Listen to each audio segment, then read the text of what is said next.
ఎందుకు ఇవన్నీ అసలు? ఏమైందిరా, ఎందుకు అరుస్తున్నావు? కాదురా, మన చిన్నప్పుడు ఆ పైథాగరస్ థియరం వాడు. అసలు దాని యూజ్ ఏమైనా ఉందా? పైథాగరస్ థియరంని ఎక్కడ వాడొచ్చా? ఇది విను.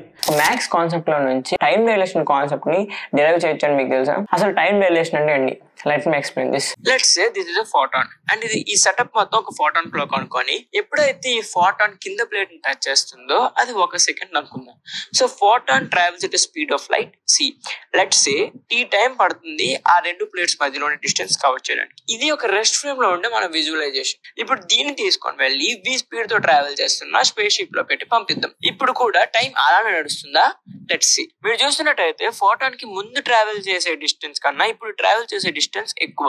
దట్ మీన్స్ ట్రావెల్ చేసే టైం కూడా ఎక్కువ. దీన్ని మనం విజువలైజ్ చేసుకున్నట్టయితే ఈ పర్టికులర్ ట్రయాంగిల్ అనేది ఫామ్ అవుతుంది. సో దీన్ని మనం సాల్వ్ చేసినట్టయితే టైం డైలేషన్ యొక్క ఫార్ములా అనేది వస్తుంది. టైం డైలేషన్ అంటే ఏంటి? స్పేస్ షిప్ లో ఉన్న వాళ్ళకి 1 సెకండ్ పడితే దాన్ని బయట నుంచి చూస్తున్న మనకి 2 సెకండ్స్ పడుతుంది. ఈ స్పేస్ షిప్ యొక్క స్పీడ్ ని పెంచుకుంటూ పోతే at some point c velocity వచ్చింది అనుకుంటే వాళ్ళు ఎలా వెళ్ళారో అలానే ఉంటారు, కానీ మన తరతరాలు గడిచిపోతుంటాయి అన్నమాట.